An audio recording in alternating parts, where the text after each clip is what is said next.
ऐसे बच्चे जिन्होंने इस खेलकूद में हिस्सा लिया है या विजयी हुए हैं, आप सपरिवार उनके साथ जाइए, उनको बधाई दीजिए और कुछ पल उन बच्चों के साथ बिताइए। आपको एक नया ही अनुभव होगा। परमात्मा ने उनके अंदर ऐसी एक शक्ति भरी है, आपको भी उसके दर्शन का मौका मिलेगा। जरूर जाइएगा। मेरे परिवारजनों, आप सभी ने गुजरात के तीर्थ क्षेत्र अंबाजी मंदिर के बारे में तो अवश्य ही सुना होगा। यह एक महत्वपूर्ण शक्तिपीठ है जहां देश विदेश से बड़ी संख्या में श्रद्धालु मां अंबे के दर्शन के लिए पहुंचते हैं। यहाँ गब्बर पर्वत के रास्ते में आपको विभिन्न प्रकार की योग मुद्राओं और आसनों की प्रतिमाएं दिखाई देगी। क्या आप जानते हैं कि इन प्रतिमाओं की खास क्या बात है? दरअसल ये स्क्रैप से बने स्कल्पचर हैं, यानी एक प्रकार से कबाड़ से बने हुए। और जो बेहद अद्भुत है, यानी ये प्रतिमाएं इस्तेमाल हो चुकी कबाड़ में फेंक दी गई पुरानी चीजों से बनाई गई हैं। अंबाजी शक्तिपीठ पर देवी मां के दर्शन के साथ साथ ये प्रतिमाएं भी श्रद्धालुओं के लिए आकर्षण का केंद्र बन गई है। इस प्रयास की सफलता को देखकर मेरे मन में एक सुझाव भी आ रहा है। हमारे देश में बहुत सारे ऐसे लोग हैं जो वेस्ट से इस तरह की कलाकृतियां बना सकते हैं। तो मेरा गुजरात सरकार से आग्रह है, वो एक प्रतियोगिता शुरू करे और ऐसे लोगों को आमंत्रित करे। ये प्रयास गब्बर पर्वत का आकर्षण बढ़ाने के साथ ही पूरे देश में वेस्ट टू वेल्थ अभियान के लिए लोगों को प्रेरित करेगा। साथियों, जब भी स्वच्छ भारत और वेस्ट टू वेल्थ की बात आती है तो हमें देश के कोने कोने से अनगिनत उदाहरण देखने को मिलते हैं। असम के कामरूप मेट्रोपॉलिटन डिस्ट्रिक्ट में अक्षर फोरम इस नाम का एक स्कूल बच्चों में सस्टेनेबल डेवलपमेंट की भावना भरने का, संस्कार का एक निरंतर काम कर रहा है। यहाँ पढ़ने वाले विद्यार्थी हर हफ्ते प्लास्टिक वेस्ट जमा करते हैं, जिसका उपयोग इको फ्रेंडली ईंटें और चाबी की चेन जैसे सामान बनाने में होता है। यहाँ स्टूडेंट्स को रिसाइकलिंग और प्लास्टिक वेस्ट से प्रोडक्ट बनाना भी सिखाया जाता है। कम आयु में ही पर्यावरण के प्रति ये जागरूकता इन बच्चों को देश का एक कर्तव्यनिष्ठ नागरिक बनाने में बहुत मदद करेगी। मेरे परिवारजनों, आज जीवन का कोई ऐसा क्षेत्र नहीं जहां हमें नारी शक्ति का सामर्थ्य देखने को नहीं मिल रहा हो।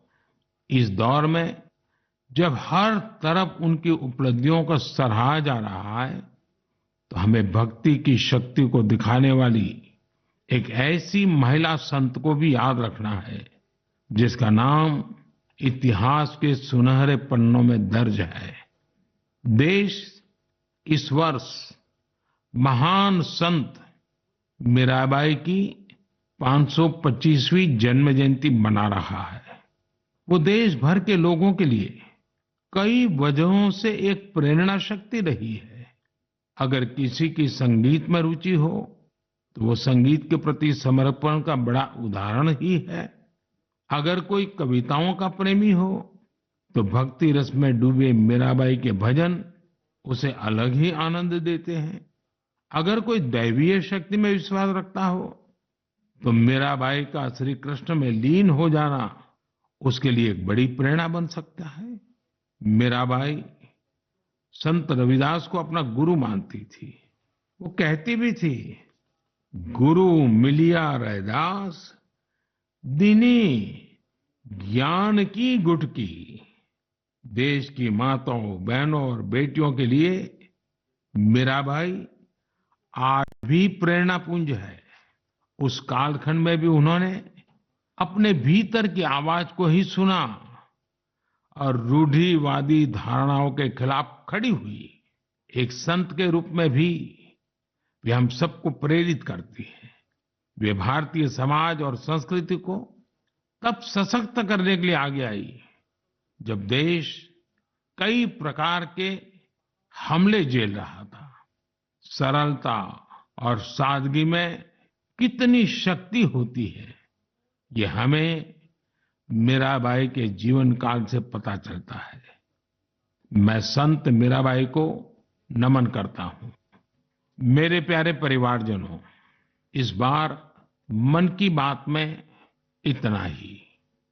आप सबके साथ होने वाला हर संवाद मुझे नई ऊर्जा से भर देता है। आपके संदेशों में उम्मीद और पॉजिटिविटी से जुड़ी सैकड़ों गाथाएं मुझ तक पहुंचती रहती है।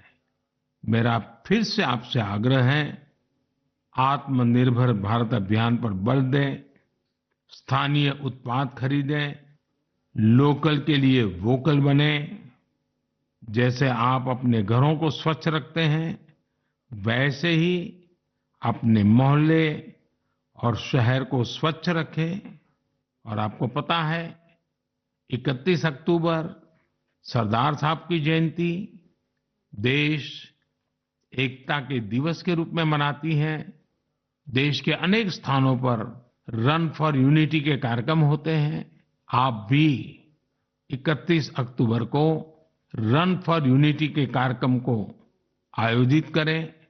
बहुत बड़ी मात्रा में आप भी जुड़े, एकता के संकल्प को मजबूत करें। एक बार फिर मैं आने वाले त्योहारों के लिए अनेक अनेक शुभकामनाएं देता हूं। आप सभी परिवार समेत खुशियां मनाएं, स्वस्थ रहें, आनंद में रहें, यही मेरी कामना है। और हाँ, दिवाली के समय कहीं ऐसी गलती न हो जाए कि कहीं आग की कोई घटनाएं हो जाए, किसी के जीवन को खतरा हो जाए, तो आप जरूर संभालिए, खुद को भी संभालिए और पूरे क्षेत्र को भी संभालिए। बहुत बहुत शुभकामनाएं, बहुत बहुत धन्यवाद।